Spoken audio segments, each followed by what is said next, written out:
2021년 1월 1일에 만나는 하나님 말씀은 요한일서 1장 1절로 10절 말씀입니다. 하나님과 사귐이 인생의 목적입니다. 새해가 밝았고 2021년이 되었습니다. 2021년에도 말씀을 나누게 될 것을 생각하고 감사를 드립니다. 2021년에 우리가 함께 나눌 말씀의 첫 번째 성경은 요한일서입니다. 요한일서를 시작으로 해서 요한이서, 요한3서를 우리가 함께 나누게 되고요. 그 다음으로는 마태복음으로 이어집니다. 긴 시간 마태복음을 함께 나누게 되고 그 다음으로는 출애굽기, 그리고 거의 마지막에 가서 욥기로 2021년 한 해의 성경 순서가 이어진다, 이 말씀을 드릴 수 있습니다. 첫 번째 성경이 요한일서인데요. 요한일서는 신앙의 본질을 다루는 성경 말씀입니다. 신앙 그 자체가 뭔가, 왜 하나님을 아는 일이 중요한 것인가, 이 점을 집중적으로 우리에게 가르치고 전하는 말씀이지요. 그래서 사실은 표현이 다소 어려울 수 있다 하는 것이 묵상을 함께 나누면서 가지는 염려가 됩니다. 그럼에도 불구하고 본문을 살피면 살필수록 귀한 말씀이 요한일서 말씀이죠. 함께 본문을 통해 신앙이 무엇인지 살펴보도록 하겠습니다. 오늘 본문을 크게 4가지 정도로 나누어 구분하려고 합니다.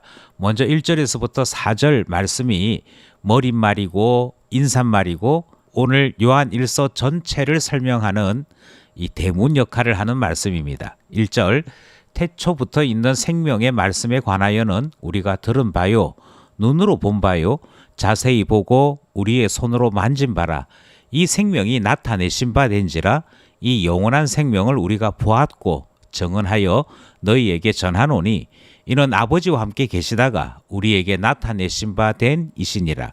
우리가 보고 들은 바를 너희에게도 전함은 너희로 우리와 사귐이 있게 하려 함이니 우리의 사귐은 아버지와 그의 아들 예수 그리스도와 더불어 누림이라. 우리가 이것을 쓰면 우리의 기쁨이 충만하게 하려 함이라. 사도 요한은 요한일서를 시작하면서 이 요한일서의 편지 목적을 아주 분명하게 전달합니다. 먼저 이 편지는 생명의 말씀에 관하여 전하고 있는 내용이다, 이렇게 소개되고 있죠. 여기서 말하는 생명의 말씀은 예수님을 말하는 것입니다.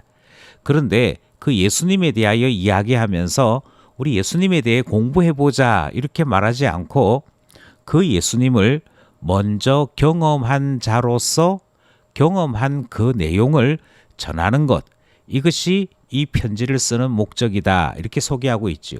그래서 생명의 말씀이라고 표현하고 난 다음에 그 생명의 말씀을 우리가 들었다, 눈으로 보았다, 손으로 만졌다 라고 증언하므로 생명의 말씀인 예수님은 머릿속에 계신 분이 아니고 직접 확인했고 체험했고 변화를 일으키신 분임을 말하고 있는 것입니다.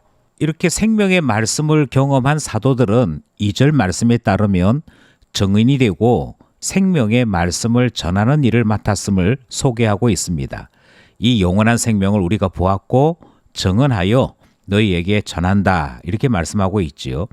이것은 아버지 하나님과 함께 계시다가 우리에게 나타내신 예수 그리스도를 다른 이들도 보고 들을 수 있도록 하는 일인데, 이와 같은 일이 가능하게 되는 것을 3절은 사도들과의 사귐을 통하여 가능하게 된다 소개하고 있습니다. 너희로 우리와 사귐이 있게 하려 함이라, 이렇게 소개하고 있지요. 사도들과의 사귐이 결국은 하나님과 그의 아들 예수 그리스도를 누리는 삶으로 이어지는 길이라, 그렇게 소개하고 있습니다. 그러니 사도와의 사귐이 왜 신앙에서는 중요한지를 다시 한번 확인하게 되는 것입니다. 그들이 먼저 보았고 먼저 확인했던 예수 그리스도를 사도를 통하여 다른 이들이 다시 경험하게 되는 것, 이것이 교회 생활이고 신앙생활이며 추구하는 바 우리의 목표가 되어진다는 사실을 소개하는 말씀이 첫 번째 단락의 말씀인 것이지요. 4절은 이 첫 번째 단락을 마감하면서 이와 같은 고백을 첨언하고 있습니다. 우리가 이것을 쓰는 것은 우리의 기쁨이 충만하게 하려 함이라. 다르게 말씀드려서 사귐을 통하여 예수하는 사람 많아지는 것, 이것이 사도들이 꿈꾸는 기쁨이요 목표라고 소개하는 첫 번째 단락의 말씀입니다. 두 번째 단락은 5절 말씀입니다. 5절 말씀은 짧은 한 절입니다만 요한 1서 이후의 말씀 전체를 소개하는 핵심이 되는 성경 구절이라 그렇게 말씀드릴 수 있습니다.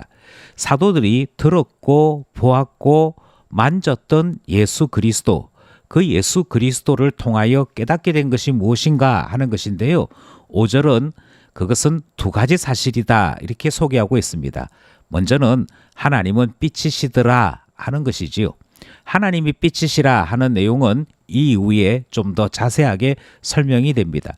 그리고 또 하나 느낀 것이 있는데 예수 그리스도를 듣고 보고 만져봄으로 말미암아 깨닫게 된 또 하나의 사실은 그에게는 어두움이 조금도 없다 하는 사실을 분명하게 요약하고 있습니다. 우리 예수님께서 빛이시라는 것, 그리고 그에게 조금의 어두움도 없다는 것이 우리의 삶에는 어떻게 영향이 되고 어떤 변화를 만드는지는 6절 이후의 말씀에서 계속 등장을 하고 있습니다.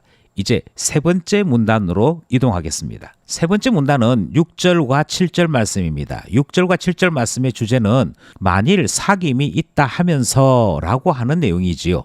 6절, 만일 우리가 하나님과 사귐이 있다 하고 어두움에 행하면 거짓말을 하고 진리를 행하지 아니함이거니와 그가 빛 가운데 계신 것 같이 우리도 빛 가운데 행하면 우리가 서로 사귐이 있고 그 아들 예수의 피가 우리를 모든 죄에서 깨끗하게 하실 것이요. 6절 이후로부터 11절까지는 만일 뭐뭐 한다면 이라는 문장 구조를 채택하고 있습니다.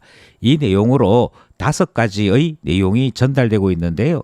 먼저 6절에서 하나, 7절에서 하나 소개되고 있습니다. 6절에서는 만일 우리가 하나님과 사귄다, 그러니까 사도들을 통하여 예수 그리스도를 전해 듣고 그 예수 그리스도를 전해 들은 그대로 우리의 삶 속에 예수 그리스도와 함께한 삶이 있다 이렇게 주장한다면 이 말이지요. 그 사귐이 있다 하면서도 어두움에 행하면 이것은 거짓말하는 것이다. 예수 그리스도를 아는 자가 아니다라고 소개하고 있습니다. 왜냐하면 5절에서 하나님은 빛이시고 그에게는 어두움이 조금도 없다라고 이야기했습니다. 그러니 하나님과 사귀는 그에게는 빛이신 하나님을 따라 빛된 삶이 나타나야 되는데 어두움이 나타난다는 것은 사실은 사귀지 않았다 하는 말이 되더라. 이것이 6절 이야기이지요. 7절은 또 하나의 만일을 이야기합니다. 만일 그가 빛 가운데 계신 것 같이 우리도 빛 가운데 행하고 있다면 이 말씀이 등장하죠. 그럼 정말 빛 대신 하나님을 따라 우리도 빛 가운데 살게 되면 어떻게 되는가? 7절은 이렇게 소개하고 있습니다. 그러면 우리가 서로 사귐이 있는 것이고 그 아들 예수의 피가 우리를 모든 죄에서 깨끗하게 되는 역사를 체험하게 된다. 이렇게 소개하고 있습니다. 우리가 서로 사귐이 있다 하는 말은 예수 그리스도를 아는 일이 사도의 복음을 통해서만, 교회를 통해서만 가능하기 때문에 우리가 서로 사귐이 있다 하는 말로 이어지는 것이고요. 그 아들 예수의 피가 우리를 모든 죄에서 깨끗하게 한다는 말씀은 그에게 조금도 어두움이 없기 때문에 그 피로 말미암아 죄 사함을 받는 놀라운 은혜가 있음을 소개하는 말씀입니다. 그러니 참으로 사귐이 있는지 없는지는 그들의 삶의 모습에서 다 증명이 된다 하시는 말씀이 6절, 7절 말씀인 것이죠. 마지막 문단인 8절로부터 10절 말씀입니다. 8절로부터 10절 말씀은 만일 죄가 없다고 주장한다면 어떻게 되는가 하는 내용을 다루고 있습니다. 8절, 만일 우리가 죄가 없다고 말하면 스스로 속이고 또 진리가 우리 속에 있지 아니할 것이요. 만일 우리가 우리 죄를 자백하면 그는 미쁘시고 의로우사 우리 죄를 사하시며 우리를 모든 불의에서 깨끗하게 하실 것이요. 만일 우리가 범죄하지 아니하였다 하면 하나님을 거짓말하는 이로 만드는 것이니 또한 그의 말씀이 우리 속에 있지 아니하니라. 6절로부터 계속 만일 무엇 한다면 하는 내용이 이어지고 있습니다. 8절에서 이 말씀을 따라 만일 우리가 죄가 없다고 한다면, 9절에서는 만일 우리가 죄를 자백한다면, 10절에서는 우리가 범죄하지 아니하였다 한다면, 이렇게 해서 세 개의 만일 문장이 등장을 하지요. 그런데 앞에서부터 두 개, 여기에서 세 개가 등장하는데 이 모든 내용들은 다 사람들에 대한 내용이었습니다. 우리가 그러한다면 이렇게 되어 있지요. 그런데 우리가 그러하다는 것을 통해 하나님과의 관계가 증명이 되는 것을 계속 말하고 있습니다. 8절 내용을 보면 우리가 우리 자신에 대해서 죄가 없다고 말을 하는 것입니다. 여기에 하나님 이야기가 하나도 등장하지 않습니다. 그런데 그렇게 말하는 그 사람은 스스로 속이는 사람이다. 진리가 우리 속에 있는 것이 아니다라고 분명하게 선언합니다. 왜냐하면 우리는 죄 없다라고 말할 수 있는 존재가 아니기 때문이지요. 어두움이 조금도 없는 것은 예수님뿐이고 우리에게는 반드시 어두움이 있는 것인데, 그래서 우리에게 있는 이 어두움이 빛이신 하나님 앞에 가까이 가면 갈수록 더 드러나는 것인데, 우리가 죄 없다고 한다면 하나님 만나본 적이 없구나 할 수밖에 없는 것이고요. 하나님을 만나본 적이 없는 자가 죄 없다고 말하는 것은 자기가 자기 자신을 속이는 일이 되는 것이며 하나님 없는 인생인 것을 밝히는 일이 되더라. 그것이 8절 말씀입니다. 9절 말씀은 역으로 만약 우리가 우리 죄를 자백하면 어떻게 되는가? 자백하면 신실하신 하나님께서 자신의 피로 우리를 깨끗하게 씻겨주시는 일이 시작되는 것이지요. 그래서 의로우신 그분이 우리의 죄를 사하여 주신다.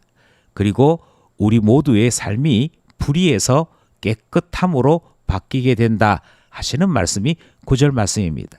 하나님이 깨끗하신 분이기에 그와 사귀기만 하면 우리의 삶도 하나님 닮아가게 되더라.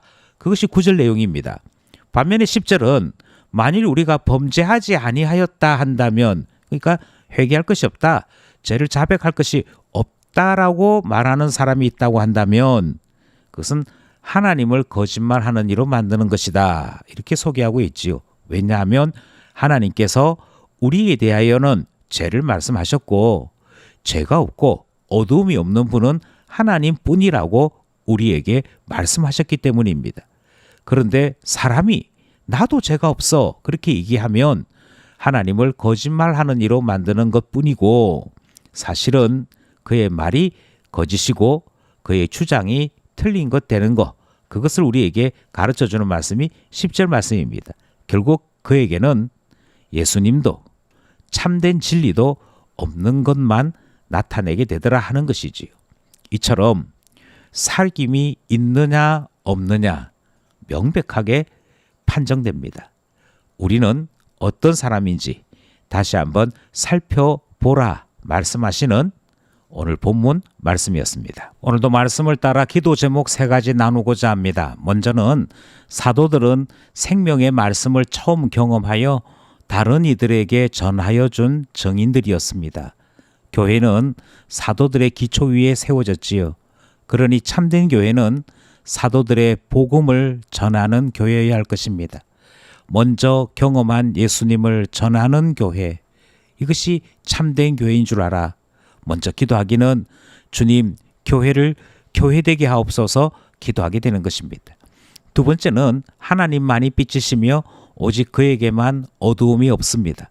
주님을 올바로 고백하는 것이 우리의 참신앙일진데 진리를 아는 성도 되어 하나님을 참으로 고백하게 하고 하나님의 고백 안에 우리 자신 또한 참되게 볼 수 있는 진리 아는 성도 되게 해달라 기도하게 되는 것이지요. 세 번째로 하나님과 참된 사귐은 죄를 고백하게 되고 빛 대신 주님을 닮아가는 놀라운 은혜를 입게 합니다. 우리에게도 하나님과의 사귐이 있어 이 은혜를 누리게 해주십시오 기도하게 되는 것이지요. 새로운 해가 시작되었습니다. 오늘부터 다시 말씀과 기도로 살아가는 우리 되기를 원합니다.